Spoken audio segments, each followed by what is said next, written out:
here we are. Welcome everybody to this edition of Let Us Reason Together. It's great to be back with you and to be part of your morning. And we know that you have a choice what you listen to in the mornings. And so because you're with us or you're catching us on the replay, we are certainly privileged to have you. Thank you so much.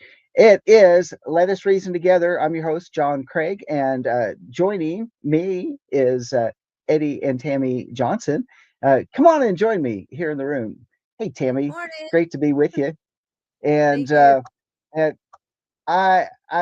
we were just talking before the show, battling still some of that stuff that's been that y'all been battling. It's been a few days, hasn't it?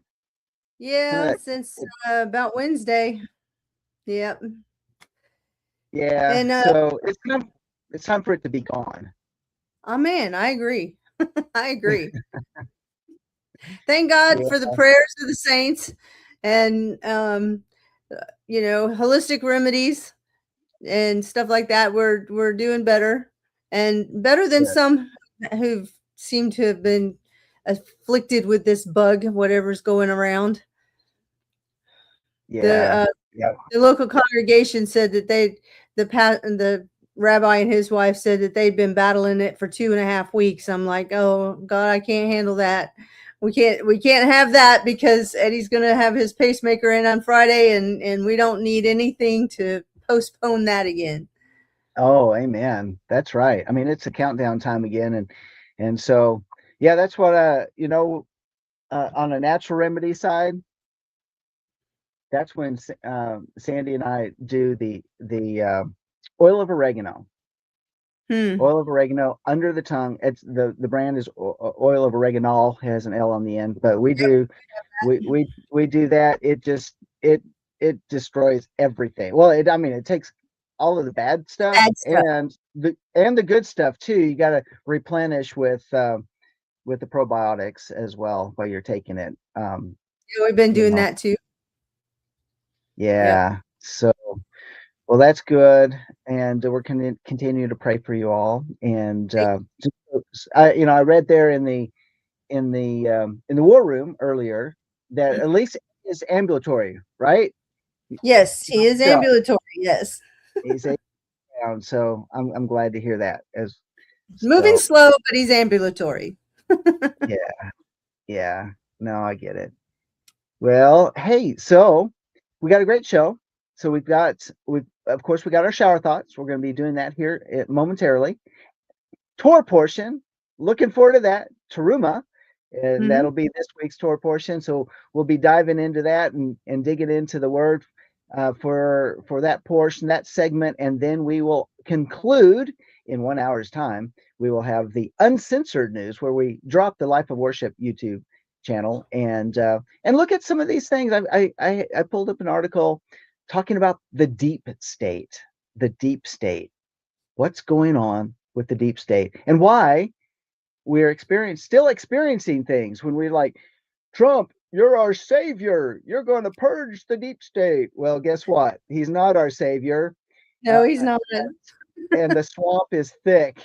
I mean, we're talking about things don't flow quickly when it's thick. Just saying. Okay, let me give you an analogy here. Right now, Sandy said in the background, unless you're a Democrat, then it flows quickly, but nevertheless. Yeah. Well, right now we are having a severe drought in Florida, and the Everglades is drying up. Oh, goodness. And what Trump has been doing is draining the swamp. Okay. He can't take the alligators out until he drains the swamp. So things get really muddy and messy and sticky when the water is gone.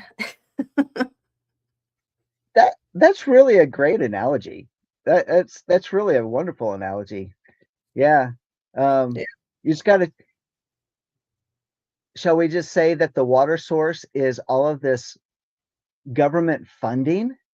You know, like $1 trillion of fraud that's being placed upon the American people that's funding it all.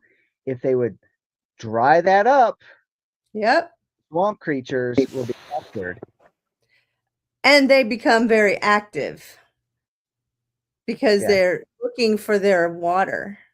Fighting Yep. to survive. Yeah, Yep. that's what we're experiencing right now. What a great analogy.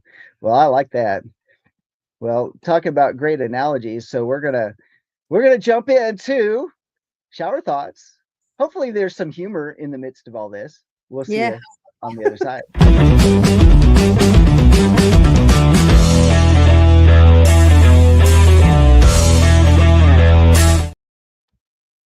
All right, so shower thoughts of the day. This is where we're going to dig into those things that that make you go, and it doesn't necessarily have to be in the shower, right? Okay, it's very important for us to keep that perspective. And first off on the list, and this is from Malone News from. Bless Oh, you. okay. Wow. Blessing. Okay. This is from Robert Malone on his Sunday strip. And so, of course, we know what happened on Saturday on Shabbat. That was the 14th of February, where much of the world celebrates Valentine's Day. And so, of course, they threw this in. Just understand this is the culture we live in. So don't be offended. Don't be offended. All right. Because it's the culture we live in. And but this was really good. I can already taste the chocolate I'll be buying for cheap tomorrow. Yeah. The first rabbi that I was under in Tampa, he said he doesn't mind the the sales and stuff that they have on Valentine's Day because he's able to buy his wife roses very inexpensively. That's great. That's really true. You know, Yeah. there's nothing Yeah. wrong with taking advantage, right? That's right. I mean, I don't honestly I don't know what the price of roses are on Valentine's Day. Generally, they're like 3 times the price. Mhm. I remember one year a dozen roses was like $72, and that was Yeah. back when the dollars had more value. And so I don't know what they are now, but otherwise you can get a dozen roses for $25, and Depends on where you buy and them. depends on where you buy them. You might be able to get them less, uh, sometimes more, maybe about $35. So kind of in that range. But yeah, I did that one year. One year when I was in college, I was the extra hired help for a flower shop, and I got to deliver flowers all day the day Oh, before Thanksgiving, and wow. it was a little boost in funds, but I bet. went around. Yeah, so yeah, that was really interesting. Boy, that it was hectic. Flower shops are very hectic around special days like that. Mother's Day is another day it gets very hectic. Okay, let's look at the next one. Let's see. Yeah, here's Robert Malone, and he says, "Eat real food." So go to realfood.gov and see what real food is. I guess I didn't go there yet, I but haven't eat either. real food. But something just came. I just saw it on my X feed, and it's that RFK Jr. is actually looking at the hyper. I call. Oh, let me just say hyper um, um, manufactured foods. They're looking Okay. into that now. He's going to be digging into that issue because I guess he's been petitioned, and he said, "I'm going to do it. We're going to look and see what's going on with these overly processed foods that are out there."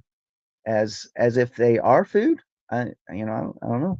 How about this one? Believing that pharmaceutical companies want to heal you is like believing that casinos want you to win. They want you to win a little so you keep coming back. That's it. Because if you Yes, mask the symptoms a little bit, then you think it's doing good. exactly. Just saying, it's true. All right. How about this? How social media works. Me, I prefer mangoes to oranges. Random person on the social media. So basically, what you're saying is that you hate oranges. You also fail to mention pineapples, bananas, and grapefruits. Educate yourself. Yeah, that's true. Isn't that true? It's like you post something, it's like, yeah, but you didn't mention all these other things. Why? It's my social media. I can post what I want. Don't Yep. read into things that I didn't put there. Or maybe what I did put there. Maybe My you're interpreting wrong. my question is why even post it in the first place? if it's kind of like the I can't think of a good analogy for it. It's just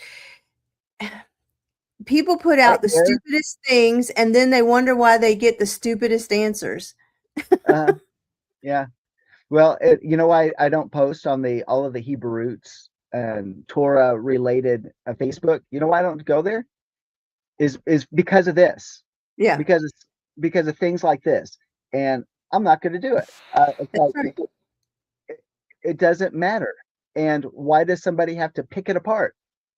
Because someone is just contributing. I saw so many people's faith just totally destroyed because they were new to Torah, and they would put something in there, and then here come the Torah police, and they would shred that person. And That's it's so sad. wrong. It's It is wrong. wrong. Oh my goodness. That's why they say that this community doesn't know love. They're just under the law. Yeah, and they say we just choose to love. Well, the message behind that is that maybe because there's a lack of compassion and grace and mercy and upon each other. That's all right. It's a soapbox. Just saying. I totally agree with you, though. I mean, it was like on Shabbat, there was someone in the chat room that was talking about um, a neighbor of theirs that is not a Torah person, but is curious and wants some answers. And they were asking for a little advice on how to handle the situation. I said, just treat them with love and acceptance, and answer questions, but don't try to get too in depth. Let them start doing some studying on their own and answer their questions. Because if you start throwing all this stuff about calendars and about, you know, customs and stuff like that, just like, the disciples, when they came to Peter and said, what are we supposed to do with these Gentiles that are coming into the faith? He says, tell them to go to the synagogue and learn about Torah. Yeah. Yeah. And all of their questions will be answered. Yeah. Stop eating roadkill. Yeah, Don't do roadkill anymore. that's And it. yeah, amongst a couple other things, but they're gonna listen to Moses that's Yep, preached on yep. Shabbat. Yeah, there we go. Get your foundation, and then you can build from there. Yeah, exactly. How about this one? Stop killing volcanoes to make lava lamps.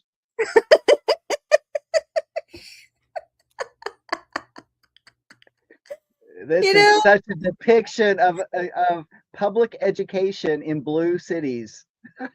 that is probably appeared on one of our college campuses. Uh, when you look at it, it's like, these high school principals are encouraging. Actually, they're even escorting um, dozens, hundreds of students to the street to protest ICE, and it's like, oh my goodness, where these students. First off, they're students, highly impressionable. Hmm. And then you think, what is being taught? Well, we know what's being taught because we've talked about it for 40 years, but about public education. Well, let's see, 40 years. I was out of high school by then, but I went to Hmm. private school. I went to public school until the middle of my fourth grade year, and then I went to private school because we moved overseas. That's the only reason I went to private schools because there was no public school. Otherwise, I would have been raised in public school. But nevertheless, we were always told to think. We had a great history teacher, and he taught us, U.S. history and taught us about civics and the dangers of federalism and states' rights and, the balance between the two. All those type of things. We had a great. It was great education. Well, the look on her face says it all. She's like, Yeah. I don't have a clue. I don't have a clue what I'm talking about. Let's say it again. Stop killing volcanoes to make lava lamps. Uh, so funny. How about this one? Being a progressive liberal birthing person is so confusing. How am I supposed to know if I'm capable of being president or incapable of inquiring the requisite documents needed to vote? I can't be both. That is the absurdity of it all. Uh, it is really absurd. If And you she looks just, like the girl that was in the last one. yeah, and just a progressive liberal birthing person. And by the way, you can just kind of throw in there the what do they call those? They have a special name for the the white liberal woman, the Karens that are out there that Mm, used to, squawk about, not wearing a mask type of thing. And yeah, they are the most. Did we talk about it last week? Yeah, we did. They are the most mentally disturbed people because I'm they're not. single. They are um, they are unmarried. They don't have children, and they're on the highest level of, or they are the demographics of taking the most psychiatric active type of drugs. Mm. Pretty sad. Pretty sad among other demographics. Well, this one, Democrats, we can't pass the SAVE Act because black folks don't have ID. Black folks, no, we have ID, all of us. Democrats, well, we can't pass the SAVE Act because women who get married won't have proper ID. Married woman, no, we have ID that matches our new last name. Wasn't an issue. Democrats, well, we can't pass that. Pocahontas was really capitalized on that this last week. Democrats, well, we can't pass the SAVE Act because poor people don't have access to Kinkos. Poor people, listen, we're poor, but not that poor. And Democrats, well, you're supposed to fall in line. Yeah, really. Yep. They just want you to follow the narrative. But shall we say liberal white women actually believe all of those things are true, and therefore we cannot pass the SAVE Act because even though you got to have an ID to get into political meetings, you have to have an ID to buy alcohol. You have to have an ID to get a tattoo. You have to have an ID, et cetera, et cetera, et cetera. I mean, not that I endorse tattoos, but I'm just saying, how many places do we need our ID to get into? You Yeah. can't even get a library card without an ID. You even have to show ID to get into certain movies to prove how old you are. So come on. Yeah, yeah. I'm not going to play that. But here's this one. Women are not this stupid. Okay. We've been updating our names and voting for generations. Passport, social security, marriage certificate, voter registrations, et cetera, et cetera. Yeah. See, Yeah, I we all didn't knew hear. that. Yeah, I didn't hear her comment. So I'm glad you explained what that was about. Yeah, yeah. We all knew that, but it's for some reason the pseudo Democrats. They're pseudo dim. They're falsely uneducated to promote these false ideas. They're acting dumb. They're acting really stupid, or they're acting like we're stupid when they know we're not stupid. But Mhm. the talking points they come up out with on these, it's mind blowing. As if they think we're that stupid. Okay, according to Democrats, this is the average woman trying to get an ID. Oh, brother. That's pretty sad. I don't know why anybody'd want to be a Democrat. I really don't. Oh, oh, that's why the Democrats are fleeing the party. They really are. There's like, you don't represent our views any longer. Yeah. And it's sad that Mike from Around the World made this point that the Democrat Party used to be the people's party. It used to be the ones that went out and fought for the rights of the people and to bring justice to the poor, but something happened around the 60s and 70s that it just totally flipped and became antisocial. Mm-hmm. And that's where, people who want to think for themselves left that party or wouldn't join it in the first place. Well, how true that is. And if we really look at it, the Democrat Party is the same party that's embraced the ideals that have come out of the World Economic Forum Mhm. and the Globalists. guidance of these, these like what you see in Europe and Mhm. and in Canada even right now. And those are the ideals that are being embraced by the Democrat Party. And the American people are like, that's not who we are.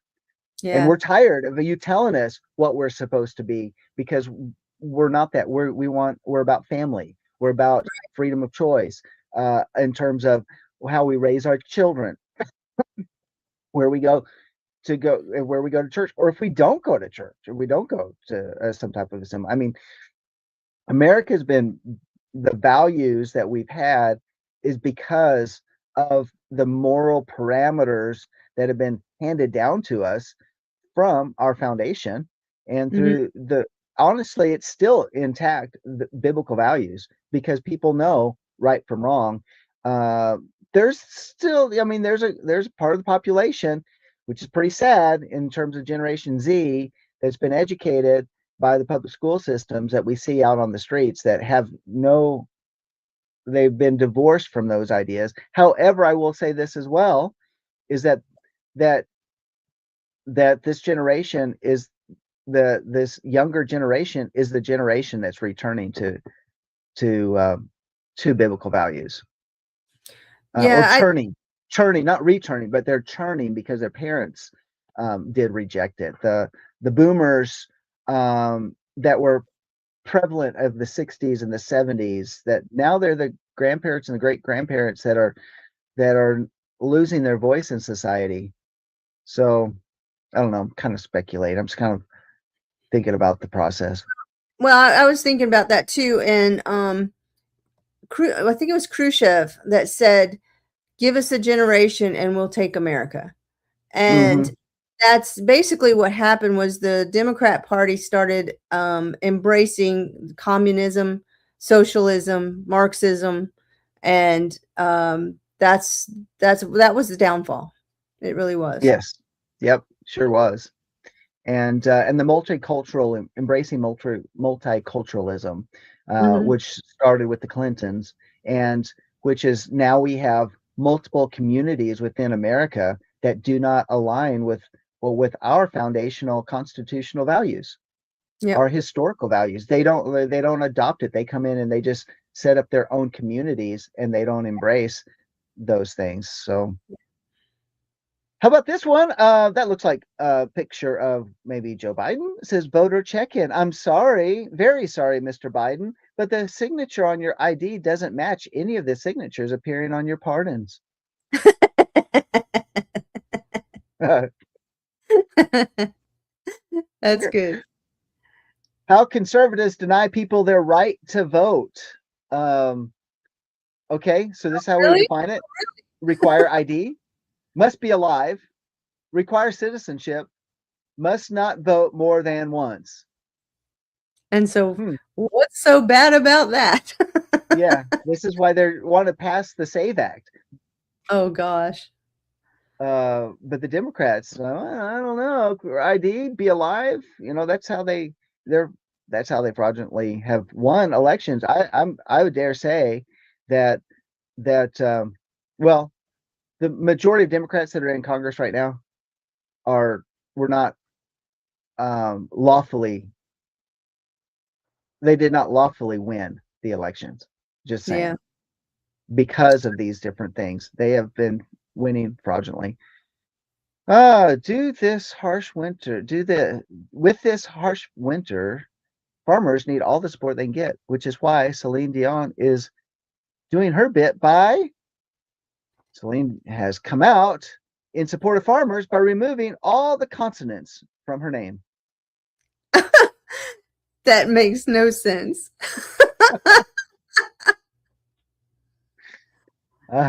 E-I-E-I-O.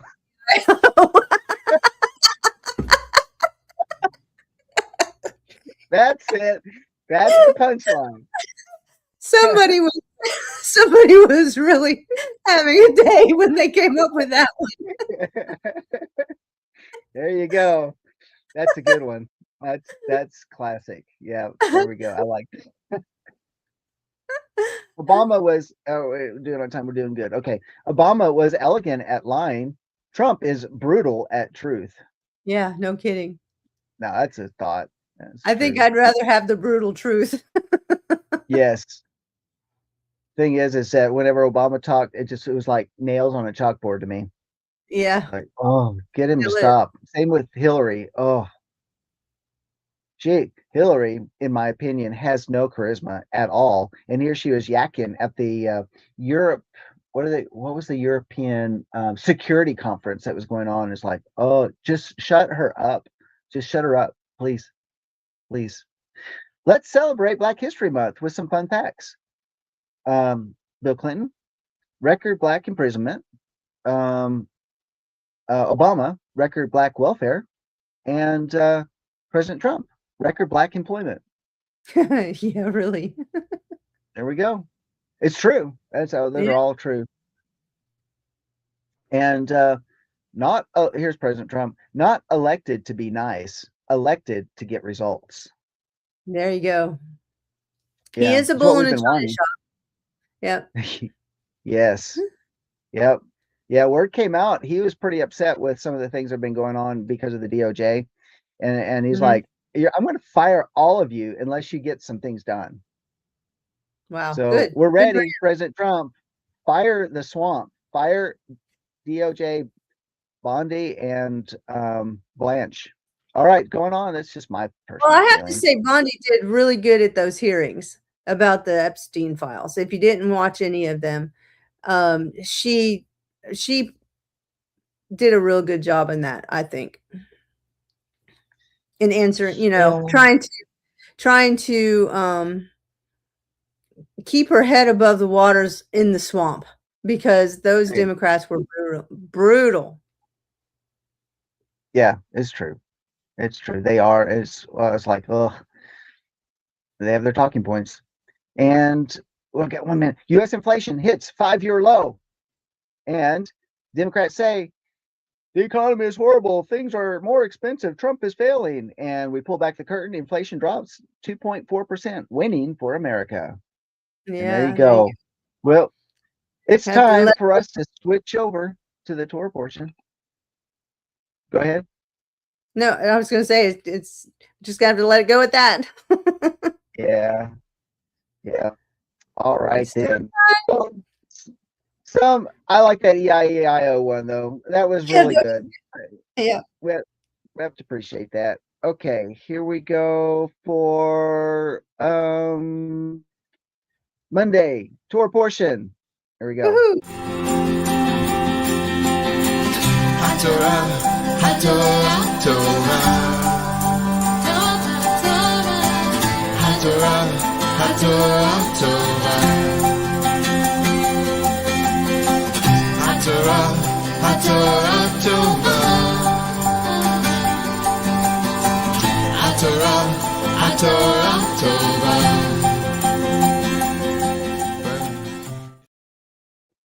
Well, Boker Tov, everyone, and welcome to Monday's edition of the Torah portion. And Shabbat Shalom to those who are listening on Shabbat. This morning, Eddie's feeling a little under the weather, so I guess he's not going to be joining me today. So, John, you're welcome to come in anytime you feel like it. This week's Torah portion is Teruma, which means offering or contribution. The Torah section is Exodus 25:1 through 27:19. Excuse me. The prophets is 1 Kings 5:26 through 6:13. And the gospel is Mark 12:35 through 44. Come on, lips.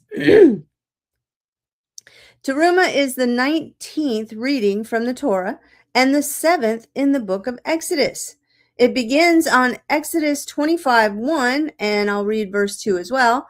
Yehovah said to Moshe, "Speak to the people of Israel that they take for me a contribution. From every man whose heart moves him, you shall receive the contribution for me." The word translated as contribution is teruma, which is the name of the Torah portion. Teruma is a word with no real English equivalent. In the Torah, teruma refers to a certain type of offering dedicated to the temple, like a tithe or first fruits offering.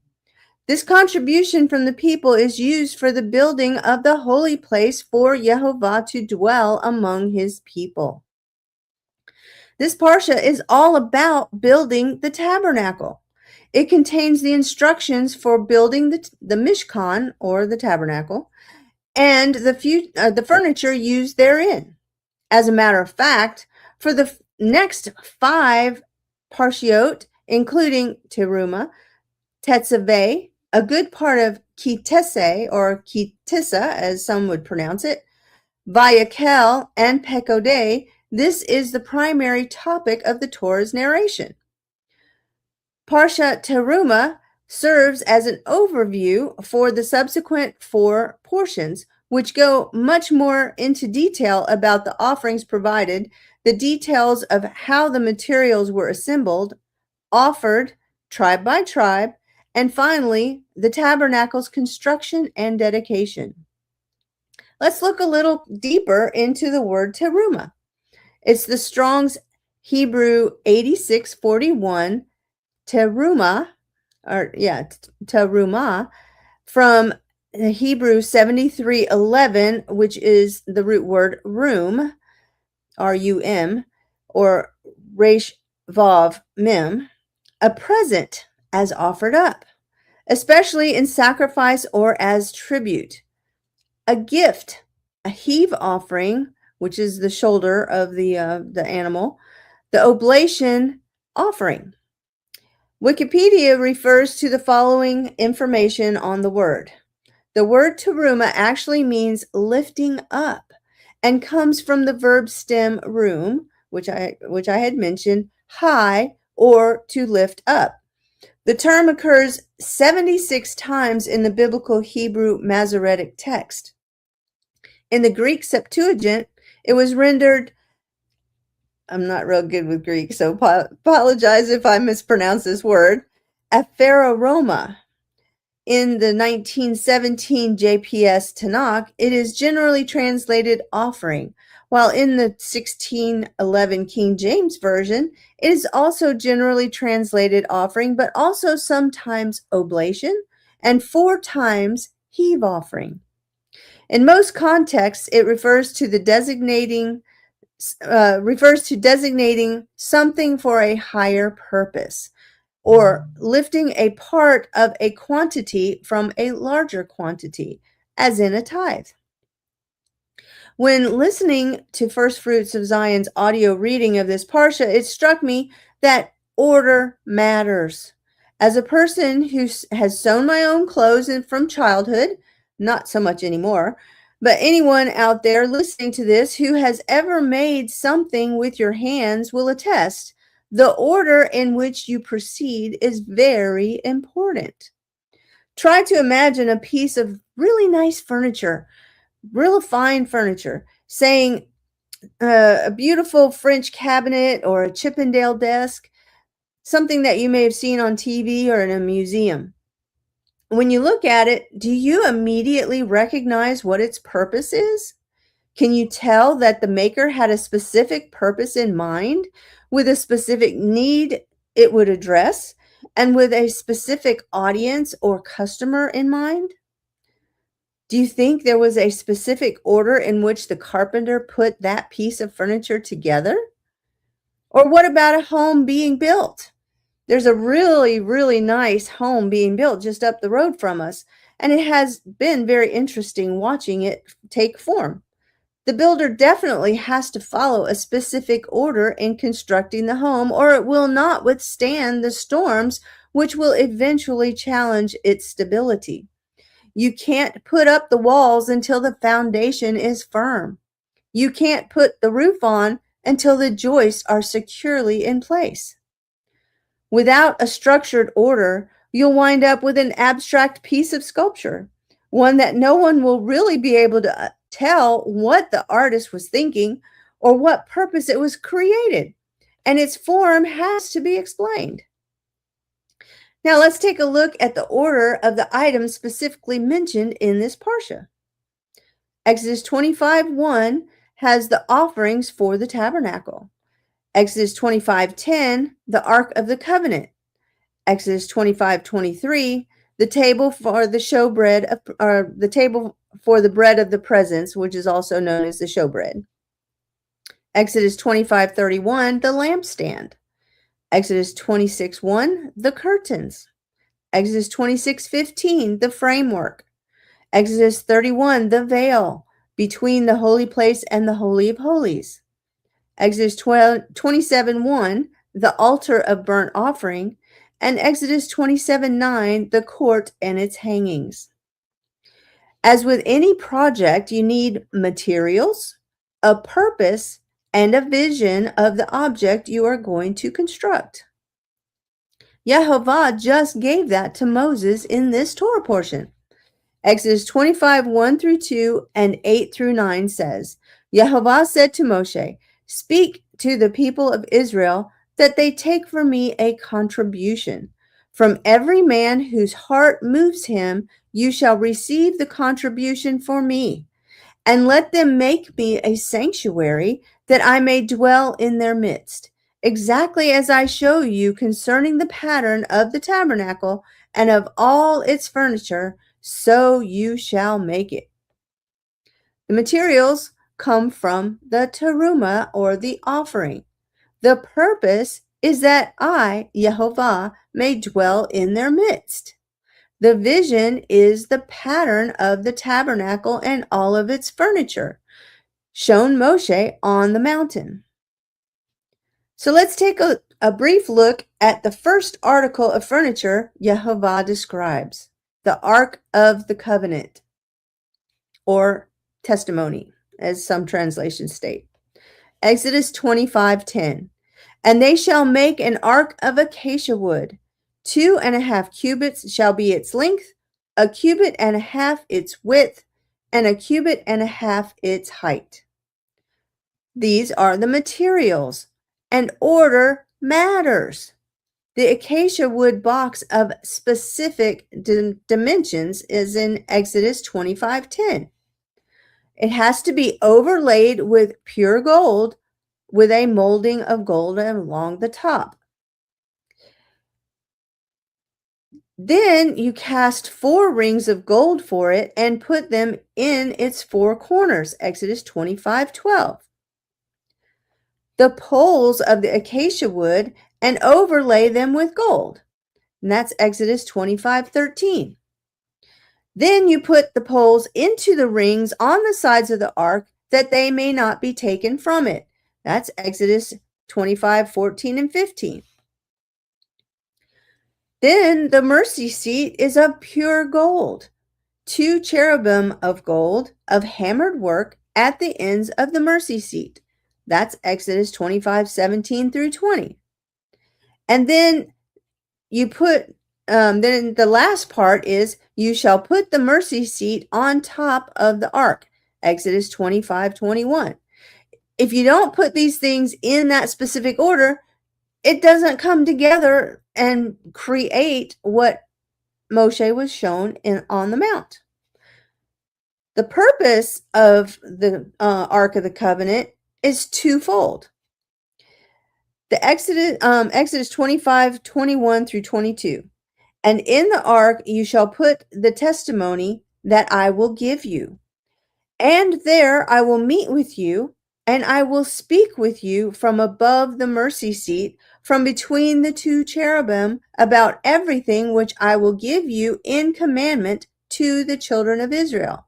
So now we see that we have the materials, which has to be done in a specific order.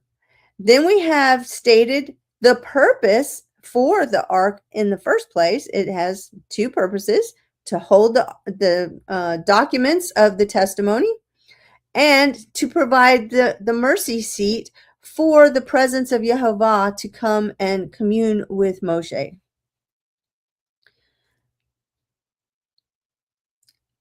Now, the vision is from, I've found this article on First Fruits of Zion's, First Fruits of Zion's Torah commentary, and it's from the article "The Divine Presence and the Tabernacle." And I've interjected a little bit of my own commentary into it too. So, the same Hebrew words which we translate as "let them construct a sanctuary for me, that I may dwell among them," could be translated, "let them construct a sanctuary for me, that I may dwell within them." Now that's a very interesting point. Exodus 25:8. Had Israel been worthy, no tabernacle would have been necessary. The same divine presence which came to rest in the tabernacle would have rested within each individual. That is a very sobering thought. Messiah fulfills this passage literally. While he was among us in the flesh, the physical body of Yeshua created a perfect sanctuary for Elohim to dwell among his people. This is why Yeshua spoke of himself as the temple of Elohim. He warned, "Destroy this temple, and in 3 days I will raise it up again," in John 2:19. His body was a spiritual temple, the holy dwelling place of Elohim. He was speaking of the temple of his body in John 2:21. Because the body of Messiah corresponds to the temple, and because his his disciples, I'm a little sleepy, then and now, us as believers in Yeshua are a disciple of Yeshua, are metaphorically called his body. They, or we, are also collectively called the temple of the Holy Spirit. Paul repeatedly symbolized the congregation of believers as the temple of Elohim, with the Holy Spirit dwelling within, i.e., 1 Corinthians 6:19 and 2 Corinthians 6:16. I believe, and this is my interjection here, I believe this is the vision Yehovah was trying to convey to the children of Israel in the wilderness, but they just couldn't grasp it. He, Yeshua, Yehovah, first wanted to dwell with Adam and Eve in the garden, then in the tabernacle in the wilderness, then in the temple in Jerusalem, and finally he sent his Son to show us the way, the truth, and the life in him. Now back to the article. Perhaps this is what the Master Yeshua alludes to when he says, "An hour is coming when neither in this mountain nor in Jerusalem will you worship the Father, but an hour is coming, and now is, when the true worshipers will worship the Father in spirit and truth. For such people the Father seeks to be his worshipers." John 4:21 through 23. So, John, would you like to come back in and let's discuss this? You have any points that you'd like to, there we go, to bring out about the Ark of the Covenant? I didn't want to delve too much into all of the other articles because there's so much in this Torah portion. And like I said, it's kind of an overview of the next 5 or 4 more Torah portions, which we'll get into much more detail in the future. Yeah, no, it's good. I was just thinking about, one of the things that, we definitely see in this, and you were talking about the order by which it's laid out for us. The details are very important in this, but also in terms of the overview. And I was just thinking about is that how the tabernacle itself, I guess, yeah, because it talks about the curtains, It talks Mhm. about, and the furnishings in this Torah portion. Right. Um, how it is that we have a king who is represented with the Ark of the Covenant, um, sitting upon the mercy seat. Mhm. However, is that he doesn't want to stand alone as king. And so Right. he has this structure that's built around him that's representative of us. And so there's an interesting note is that he wants a bride to stand with him, collective with him, where we have 11 curtains to his one, which makes a total of 12 curtains, which gives us the idea of the 12.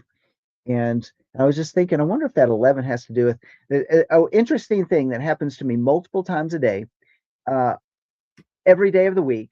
And is that I'll look at the clock and it's 11 after the hour. I'll Mm. pull something up and it is something to do with 11. And I mean, it's just a weird phenomena. It's just been going on for several years. And then here is that there's 11 curtains that stand with him as a collective, um, 11 curtains with the one. And because he wants his bride to surround him, he wants the bride to be with him and to rule and to reign with him, Mhm. and is ready to move when he's ready to move, Mhm. and doesn't stand in the way of moving, and that he wants us. But also in that whole picture is that the picture is even greater than the furnishings and all of that, but the implication of that, him dwelling within us, like you said earlier, is that we encompass we encompass him Mhm. as he dwells within us wherever we go, or shall we say, go at his leading. And his leading may be that typical everyday life that we call the rut, where we find ourselves going to work, we go to the store, we go to eat, we go to wherever we go with be with friends. But and and yet in the midst of all that, um, what are what about our steps that we take, and how much is he involved in the steps that we take? Yeah. Because we have a life that he wants us to live and to make decisions and to have that free will of choice.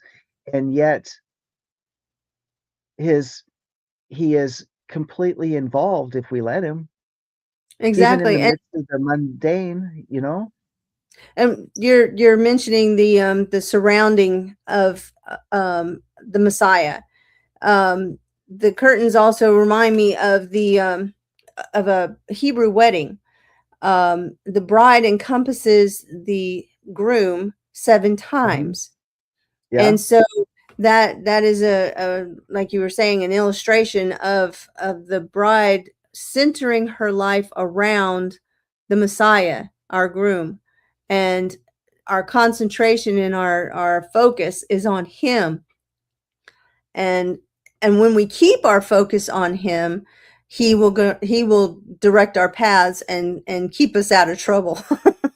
Yeah. It's when we take our eyes off our Messiah, like Peter when he was walking on the water. He started getting concerned about the tempest around him, and he started sinking. But then when he got his eyes back on Yeshua, Yeshua reached out and grabbed him and pulled him back up out of the water. So, Yeah. Yeah. Yeah. um and when you look at the way the tabernacle is laid out, um, there's a real good illustration of it, I think, in my Bible actually. Um, it looks like a person laying down, or if you could make it vertical, a person standing. The Holy of mhm. Holies represents the head, and Mhm. then the um, the inner chamber represents the torso, where the heart is, and all of the primary organs, which is the menorah and the table of showbread and the incense altar. And then you've got the outer court, which represents the extremities. So Hmm. it's really interesting to look at it that way, because like you said, the 11 curtains surrounding it is surrounding his presence, which makes up the 12th. Yeah. And then and we also have to look at it in terms of it's these details are not about really it's not about the form. And remember that the illustration in Hebrew thought is that, this is a pen. And so, hold this up and say, well, what is that? Well, in America, we say, well, that's a pen. But in Hebrew thought that's a writing utensil. Mm-hmm. That's, that's something that conveys thought. And, and so, when we look therefore at the tabernacle, we have this amazing form of different things, but what's the function? And purpose, yes. Yep. Yeah. Yeah. And so it reminds me of Isaiah chapter 2. I'm sorry, Isaiah chapter 6 in King Uzziah's death. It says, in the year of King Uzziah's death, I saw Yahweh sitting on a throne, lofty and exalted, with a train of his robe filling the temple. Seraphim stood above him, each having 6 wings, and 2 covered his face, and 2 covered his feet, and 2 he flew. And one called out to another, and he said, holy, holy, holy is Yahweh of hosts. The whole earth is full of his glory. And the foundation of the threshold trembled at the voice of him who called out with the temple, while the temple was filling with smoke. Then I said, woe is me, I'm undone, or I'm ruined, because I'm a man of unclean lips, and I live among a people of unclean lips. For my eyes have seen the King, Yahweh of hosts. And then, of course, talks about the seraphim taking the coal from the altar and touching his lips. And then he says, here I am, send me. Isn't that how this whole idea of this tabernacle is to affect us? This Mm, whole thing that when our heart is converted, when we say our heart's converted, another way we can say it is that a holy of holies, a space has been made for the King of glory to dwell. right.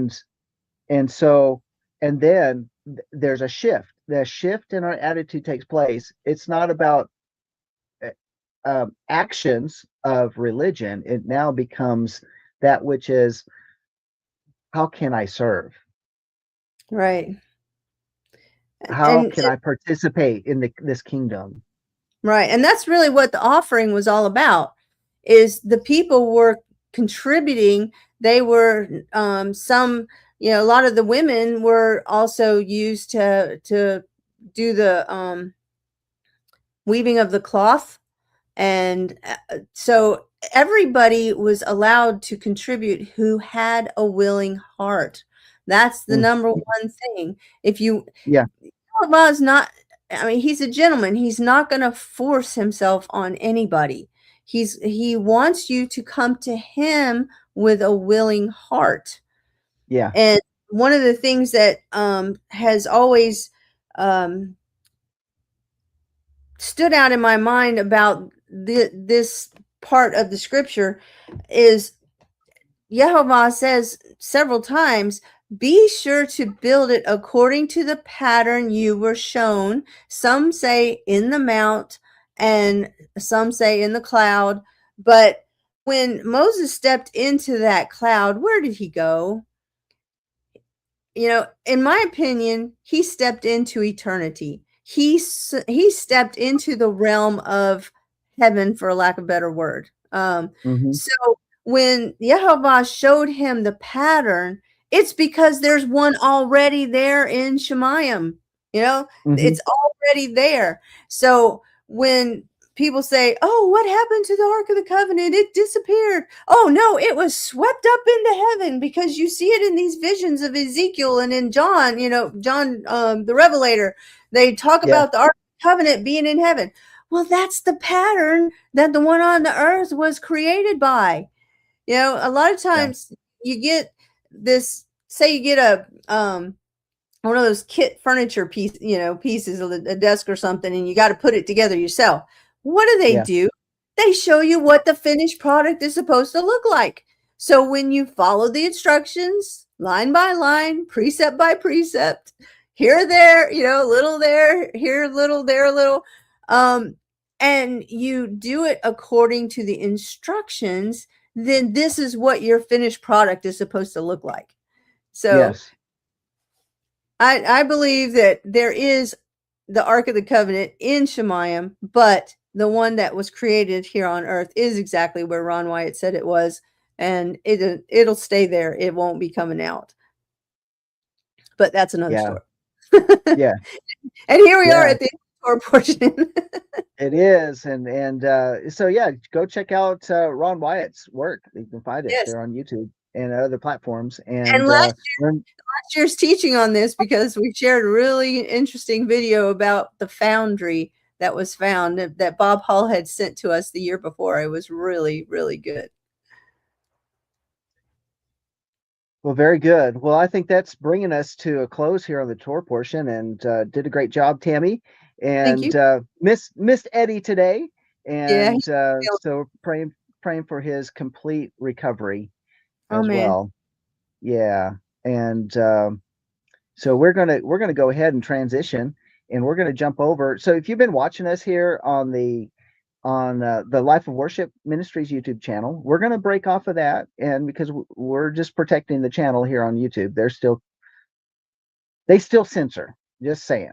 And but we're going to continue. If you're on the Lamb Network YouTube channel, or you're just here on the Lamb Network, or you're on Twitch, just stay tuned with us. We'll see you on the other side. And again, and for those that are listening on Shabbat Shalom. Shabbat Shalom. Torah, Torah, Torah, Torah, Torah, Torah,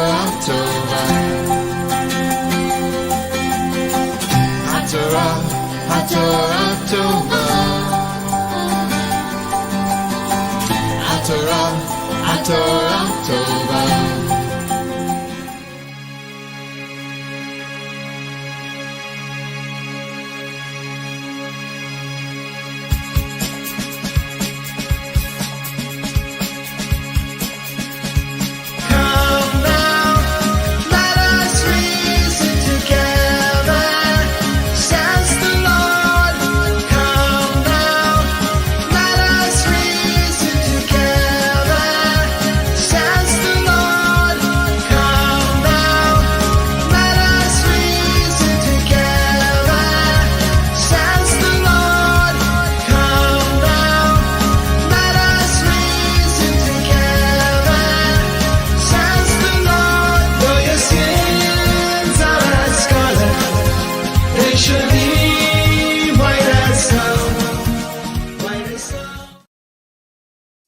Well, welcome back, everybody, to, again, this last segment of Let Us Reason Together. And I'm your host, John Craig, and I've got some things I wanted to share with you this morning. I'll be bringing Tammy Johnson back on here shortly, as we have these different articles that I wanted to bring to your attention. And there's, you think, well, hey, it's a bank holiday today, or it's a federal holiday, but the rest of us have to work.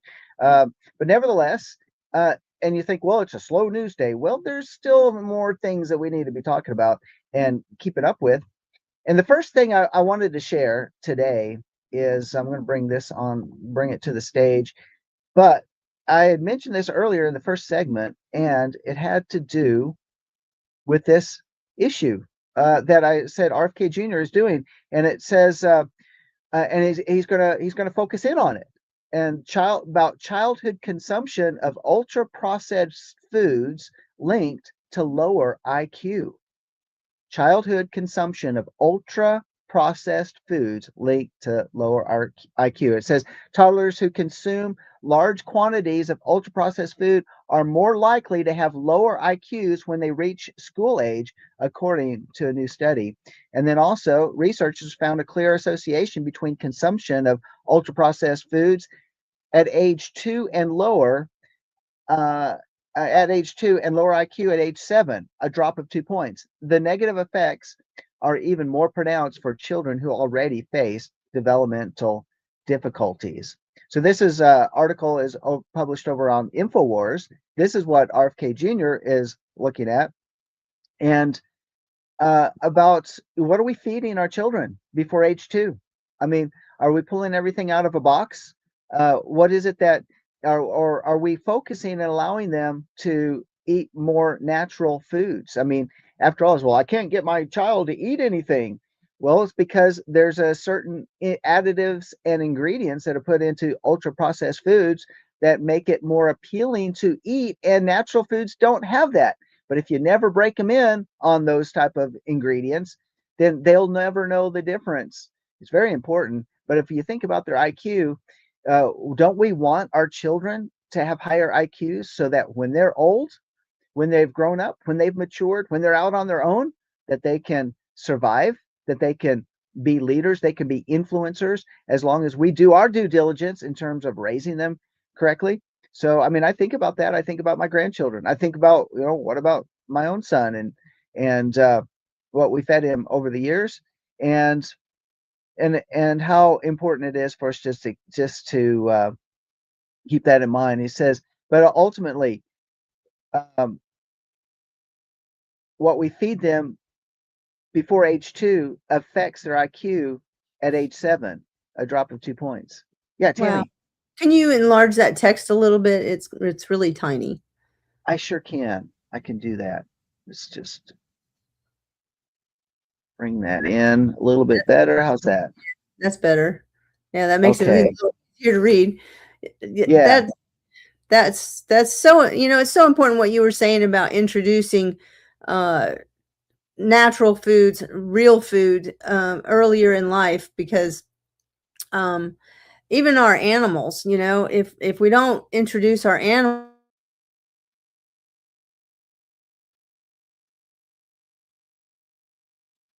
I necessarily think I lost you. Okay, I grab, lost you there for a second. Go ahead. Say that again about our animals.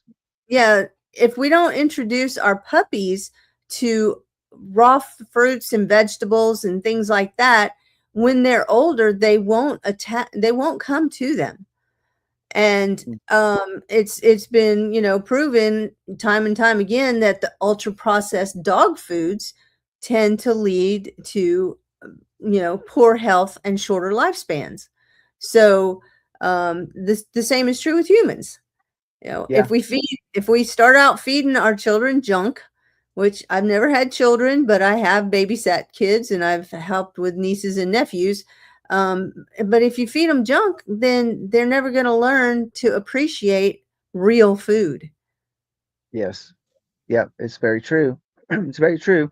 And I would have to say, because there's things that I'm continuing to learn is that um, the reason that Sugar, our dog, is no longer with us is because we fed her the wrong food for a long time and didn't start making shifts until she was older, but nevertheless, um, so But you can only do what you know to do at the time, so don't beat yourself up over that. And you just learn and go on. But it's really important to share that information with other people so that they hopefully can start their new dogs and babies out on the right diet. Yes. Here's some other things. The link persisted even when other factors that influence intelligence were accounted for, such as the mother's education, family income, Hmm. and how much mental stimulation the child received at home. Those are very important as well. So, I mean, how Hmm. many parents just they come home from work and they set the child in front of a television and have no interaction with them? I mean, that's going to affect Or them as well. give them an iPad or a phone to play with. Yep. Hmm. The negative effects are even more pronounced for children who already face developmental difficulties, defined as low weight, height, and head circumference for their age. For these children, a diet high in ultra processed foods was linked to a reduction of 5 IQ points. Wow. So, anyway, there's more in here. I guess the raw egg nationalist, he's a doctor, and he has been doing research into it and bringing this to the forefront. He said food packaging and bisphenol A and bis 2 ethyl ethahexyl phthalate exposure findings from dietary intervention. So it's also how, But are we, I need to. so, think about this. BPAs, when you hand your child a water bottle, that water bottle is leaching BPAs until they change the plastics out.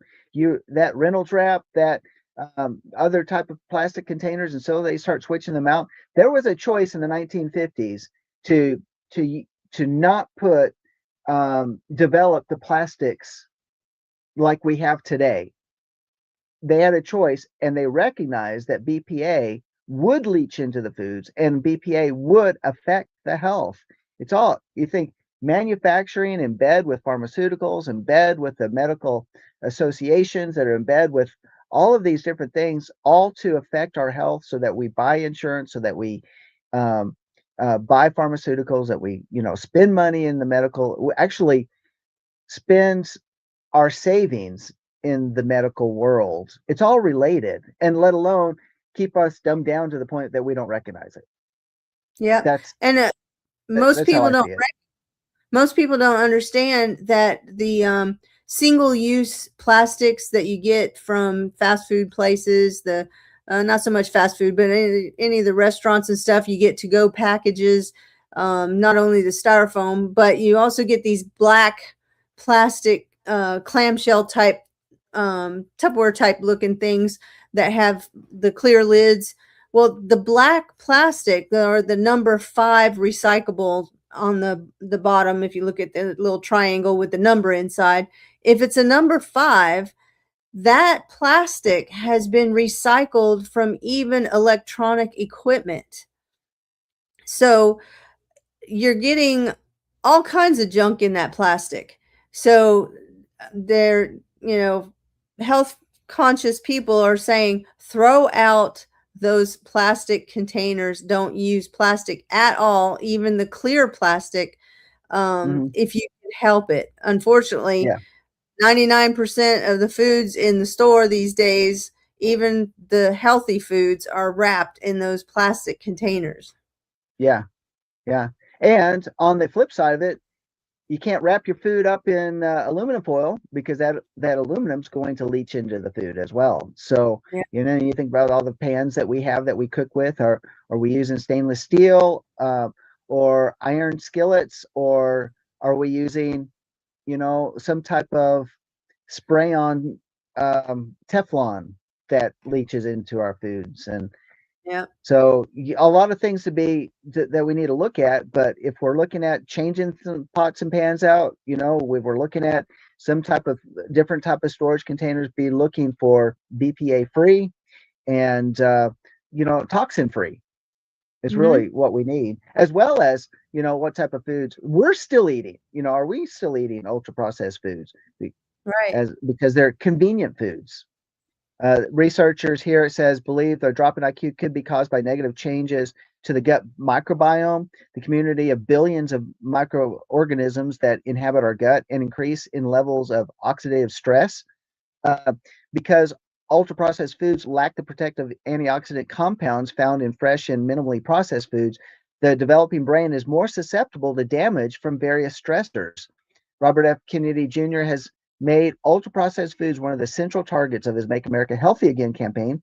If you want to know more about him, okay. So anyway, there's more to that, and this article is over at Infowars.com. There's also a link from SteveQuayle.com. I wanted to bring something else out as we have time to talk about it. This was also over at SteveQuayle.com, but this isn't a post by Kim.com. And let's see if we can enhance this a little bit for easier following along on the screen. And so here we go. And it says, this is breaking. This is what Steve Quayle, he titled it. If this is true, it's beyond huge. Kim.com has the sources. And so, where did it go? Okay, it's right here. So, no, that's my article. Where did it go? There it is, right here. Okay. Breaking, Palantir. Now, Palantir is buddy-buddy with President Trump. Palantir was allegedly hacked. An AI agent was used to gain super user access, and here's what the hackers allegedly found. So just keep in mind, Palantir headed up by Peter Thiel, Alex Karp, and what are they doing? Commit What is mass surveillance. What is Palantir? So right now, I'm trying to remember all the details on it, but Palantir has been given the government contract by President Trump to build up basically to build up the surveillance system for the government. And as opposed to some of the others, it was a smaller organization, but they've been involved in the government for a long time. But they also have the facial recognition patterns and a lot of other different softwares that the government's incorporated into their systems for law enforcement, for military purposes, for a number of different security issues that are out there. So that's who Palantir is. And so Peter Thiel and Alex Karp commit mass surveillance of world leaders and titans of industry on a massive scale. They have thousands of hours of transcribed and searchable conversations of Donald Trump, J.D. Vance, and Elon Musk. So this can be actually pretty disturbing, because what have they done? This is what the hackers have found. They found these conversations. They found these. It goes on. It says they have backdoored the devices, cars, and jets of world leaders and accumulated the biggest archive of blackmail material. Palantir, they have been hacked. The information has been unloaded now. If you think the Jeffrey Epstein files are full of information, guess what? This is crazy big, huge. Palantir is creating nuclear and bioweapons capabilities for Ukraine and is working closely with the CIA to defeat Russia. They believe they are 1 year away. They plan to achieve this by keeping Russia busy with meaningless peace negotiations. By the way, you don't think Russia hasn't seen this already? Oh, yeah, I'm they sure. have. They were probably hackers. Yeah. Palantir they could be. Yeah, the Palantir is responsible for a majority of Palestinian deaths in Gaza. They have developed the AR targeting for Israel. Palantir is an arm of the CIA, and all data from international clients is copied into a CIA spy cloud. No kidding. Palantir has become the most dangerous company in the world. If you work there, you have the right to know that this is what Palantir AI is used for without your knowledge. The Palantir data the hackers allegedly gathered will be given to Russia and/or China. I was chosen as a trusted partner for this publication. I'm not involved in the Palantir hack, and I don't know the hackers, but I do know that the hack has happened. I don't doubt the Russians that were the hackers. They're excellent hackers. Well, and it's possible, but he says that it would be given to Russia and or China. So it could be that, yeah, give it. We're the hackers. We're Russian, but give it to us. So it doesn't look so bad. Divert attention. Yeah, good cover stories. Yeah. So. And like, here's some other posts. They've backdoored the devices, all devices in the world, not just Palantir. Yeah. And what else do we have? Surveilled. Here's a very informative documentary, Surveilled, with Ronan Farrow. That's Alex Karp right there on that video. These are all part of the post. Everybody can go to it. Just follow that link from stevequail.com. Yeah, and drop into X, and you can see these different ones. Sometimes I find some very interesting points that people bring out. And like this person says, because right-wing nitwits make a lot of these videos, no, the core of globalist capitalism isn't communist or leftist, a little basic econ. I don't know if I agree with some of these things. Let's see, privatized interest-bearing, thefts of commons, privatized national profit, socialized national cost, cradle to grave propaganda, controlled opposition politics. Democrats democratic, interest-free national currencies. All points of issuance, capital currency is interest-bearing, full public commons, common rights, privatized national profits, socialized national causes, theft, scam that isn't working. So anyway, I have some good points there. Well, it's rumored that Jeffrey Epstein was actually working for the Russians to establish these means of blackmail, and that is a Cold War. I'm gonna stop you right. That's been debunked in the Really? Epstein. Yes, it's been debunked. Okay. That's All right. what the mainstream media is trying to allude to, but that's been debunked. The mainstream media was not correct about that.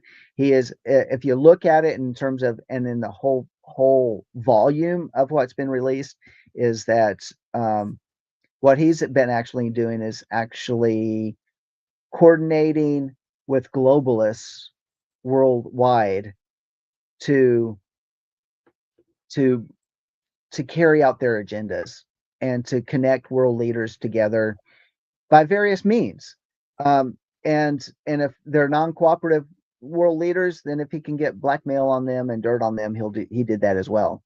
So yeah, but the whole Russia thing that the mainstream media has been pushing is to divert the attention of really what those are about, and it's about a world elite globalist system that's involved in satanic, occultic rituals by which they gain their energy and exchange information with the demonic. In the surrendering of their souls, they get from evil spirits wisdom that is otherworldly, to give them a leg up in the world. So that is really the bottom line: the sacrificing of children, the drinking of the blood, the adrenochrome, the sacrificing, the taking of babies at 8 months in order to drain them of the resources to then be injected or that's pretty sick. Drunk or whatever, to extend life. Those are all the different things, the darkness between it all, and the worse it is, the more empowered they are from the demonic. So it's really, really evil stuff. And this whole thing reminds me of the scripture that says he will lift the skirt and expose all of the bad deeds that have been going on. And I think that is really what is being fulfilled here, is all of the people that have, resigned their positions and sold their companies and all kinds of stuff because of their involvement with that whole debauchery. Yeah. And it's true. Well, here's the article that I was alluding to earlier. How deep is the deep state? This is over on Zero Hedge, and it was authored by Roger Kimball via American Greatness. The question is, how deep is the deep state? And that's a question that this guy's written a lot about. But actually, if you look at it, really, it's kind of portrayed in Abigail Spanberger's election over in Virginia. Is when you think about her, she ran as a moderate Democrat, and the first thing she does is first to get a whole bunch of things changed and moved using the advantage of a fully Democrat House and Senate in Virginia to start writing laws and change the laws in Virginia. And then the next thing they're doing is even changing the voting districts so that they will hold their Democratic seats. And so unless we get these election laws passed and the SAVE Act passed, the fact that Virginia may be blue and may be another Illinois or California or Washington or Oregon or another state is highly likely. And well, they're accusing the Republicans of doing exactly the same thing. So, if you're going to criticize one party for doing it, you shouldn't do it yourself. If you're saying it's such a bad thing to do, then why are you doing it too? Well, and that's the thing. If you looked at in Texas, for example, that they did change up the voting lines and that gerrymandered the districts, is because in order to make Democratic districts, those districts did not make sense. I mean, they had a little like this little group, and then they'd extend out these little fingers in, Hmm. and that didn't make sense. And it just they shifted things in Texas so that it makes sense. And But they what they did did in same thing here in Florida. There are districts, especially in North Florida, that don't make any sense at all, and that's why Governor DeSantis has been trying to get those redone as well because of the same thing that you're saying about Texas. Yeah. Now what California did is just the opposite. They they made sure that they won't get any more Republicans voted for within certain districts by doing those little gerrymandering things. And the Supreme Court has upheld Texas, but because they upheld Texas, they've upheld California. They'll uphold Virginia uh, Yeah. for doing what they do because if one state can do it, the other can do it Yep. as well. So here he says, I think I've taken the measure of Leviathan, that is the deep state. New precincts and vistas open up beyond the boundaries I had delineated.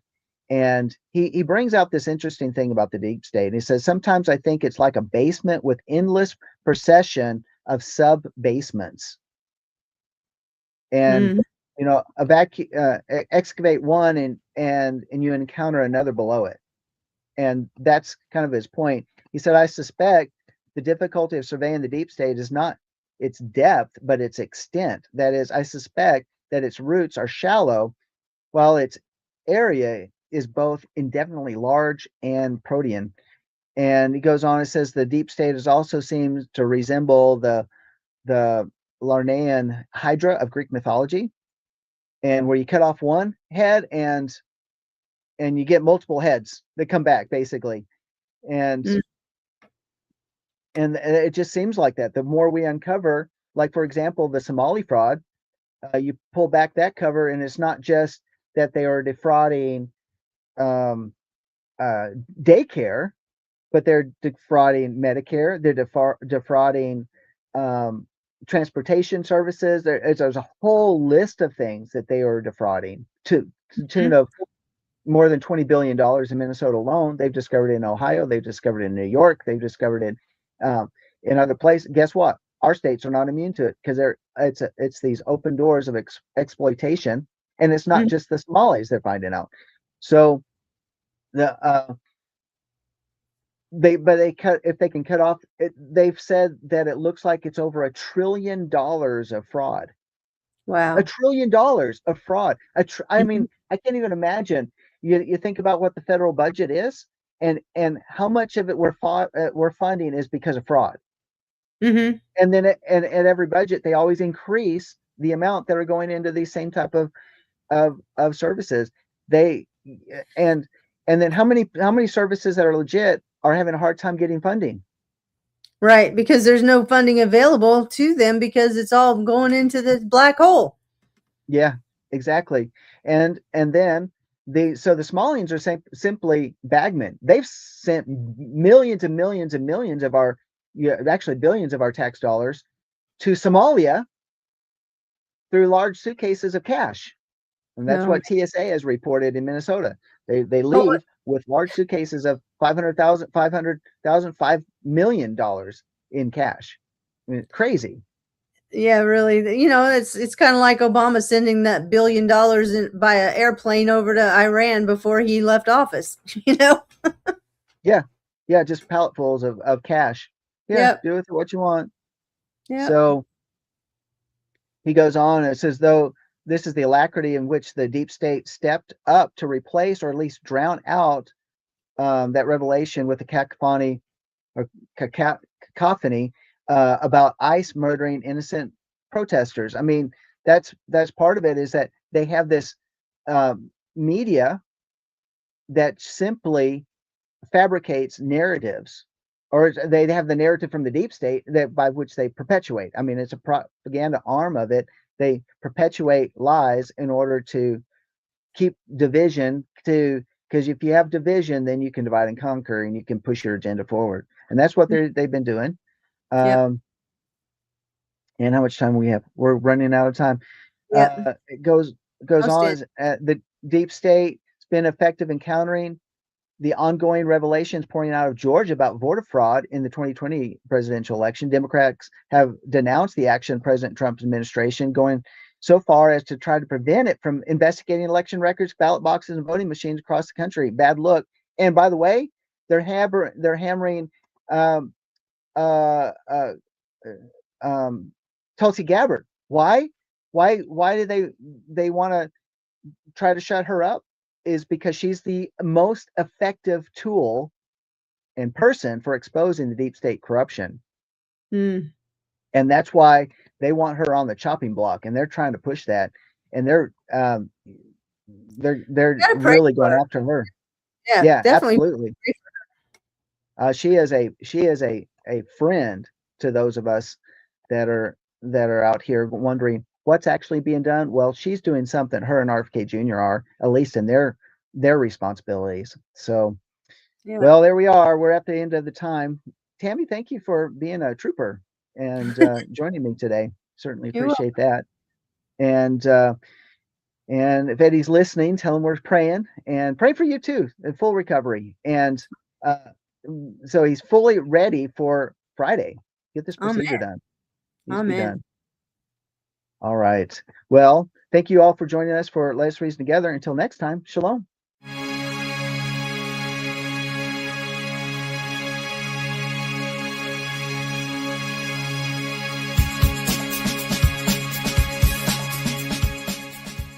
If you missed today's show or want to watch it again, or want to tell someone where they can watch this episode, go to lambnetwork.tv, where you will find this show and all the other live Lamb show archives in the on-demand section of the website.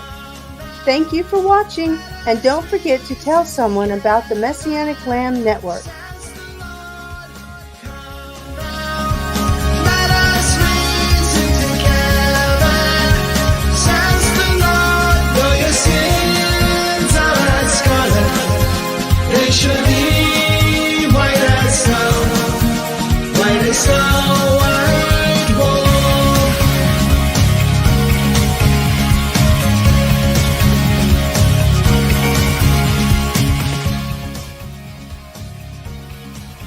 We are richly blessed to bring you what we believe is the fullest, most diverse, and yet up-to-date progressive teachings, discussions, and prayer programming you can find anywhere on this planet. Be sure to take the tour of the lambnetwork.tv website. I'm Tammy Knowles Johnson, thanking you for joining us on the Messianic Lamb Video Network. White as snow, white as snow.